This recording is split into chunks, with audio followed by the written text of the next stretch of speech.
My country people, una well done o. Na me, Mama Z, the original Tatafo mama. I don still carry another ogbonge tori come again today.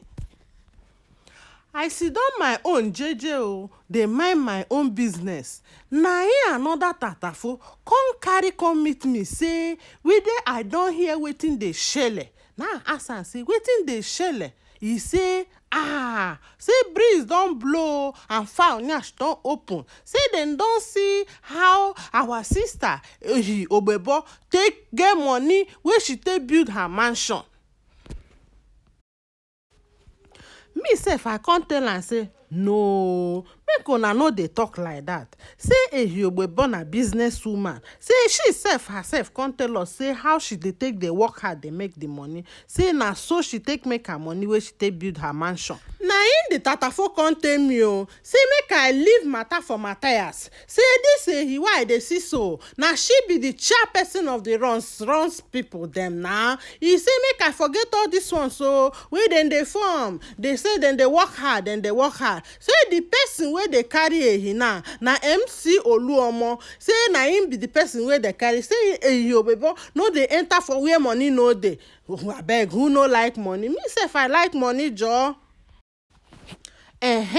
Before we go enter for the koko wey dey for the matter, make I suffer introduce the people wey we dey talk about. This MC Oluomo na him be the chairman of the National Union of Road Transport Workers for Lagos.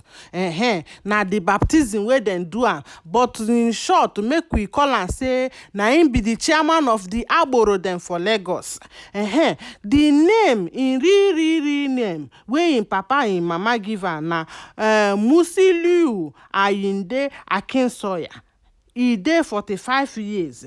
The man na original Tinubu pikin. Na him Tinubu dey give all the work, all this their kurukere work. Anytime wey they wan do some kind kurukere work, na this MC na him dey Tinubu dey give the work. Na him MC, as him be the chairman of the Agboro dem, e go come go organize all the small Agboro dem, make dem come do the work for am.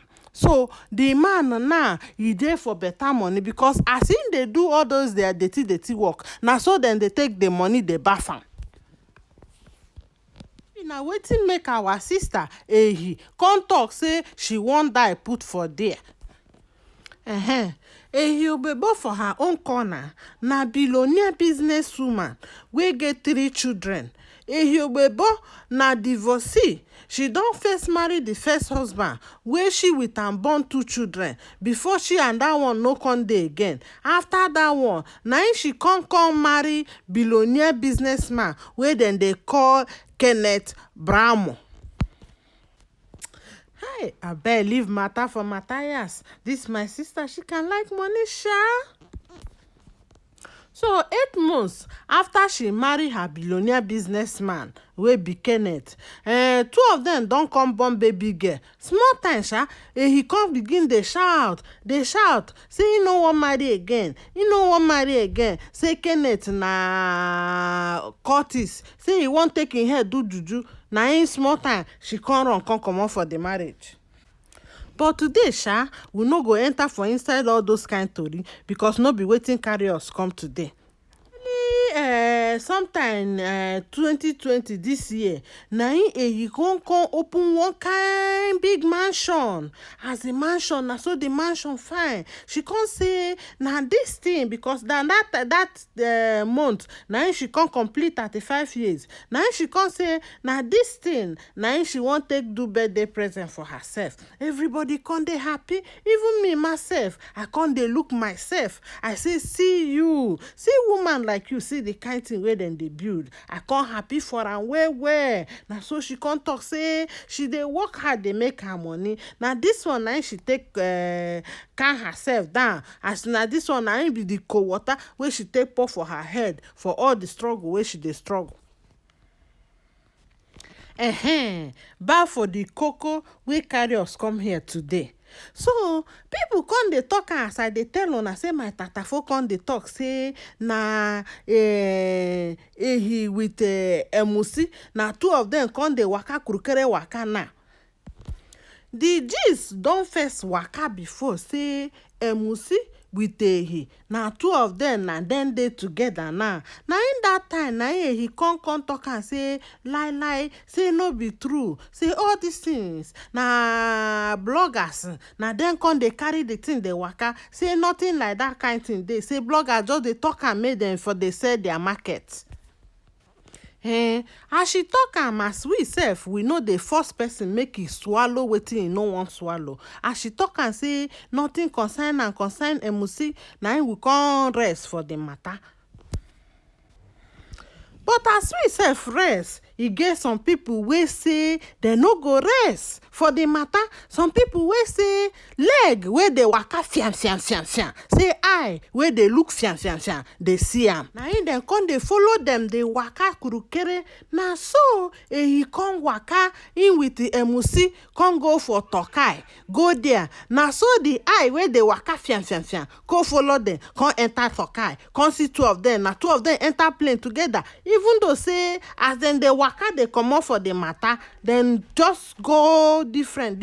This one sit down im own, this one sit down im own, make we for no know say na two of them dey go the matter. But as dem come land for Tokai, na im people, those eye wey dey waka fiam, come sharp quick come shoot dem video make people know. As dem dey even dey shoot the video, na our sister suffering she for corner, make we no know say she dey there. But wetin happen, the same eye wey dey waka fiam come carry the camera go capture our sister for there. Na im as our sister come see say breeze don blow, fowl yansh don open. As she come see the thing, say the thing dey everywhere for blog, na im she quick come out as sharp babe wey she be, come talk say im with emusi dem dey for relationship.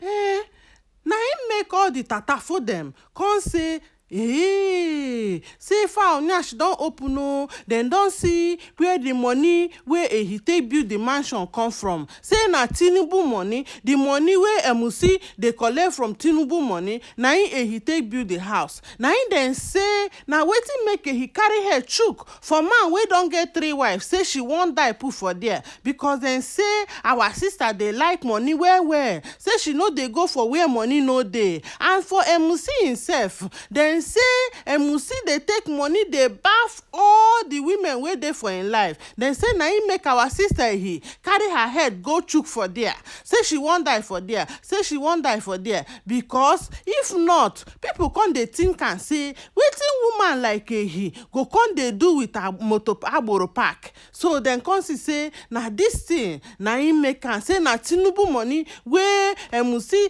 take dey spoil ehi, say na im make ehi chook head put for there. So my people, una tell me wetin una think for this koko wey dey for this matter. Una think say ehi, as she tell us say na im hard work wey she work, na im give her money wey she take build that house. Una think say na the work wey she work, say na he build that house for himself. Abi una think say na Tinubu money wey emusi dey collect, na he give ehi make he take build the house. Wetin una think for the matter? Una tell me wetin una think for the matter. Abeg o, e don reach where I go cut my story, because me sef I no wan talk too much, as my fans dem don tell me say make I dey try dey cut my story short for them, so that e go dey better for them. And as I dey here so, na wetin go dey make my fans happy na I want to dey do. So until the next time wey I go carry another ogbonge story come for una, take care, una bye yo.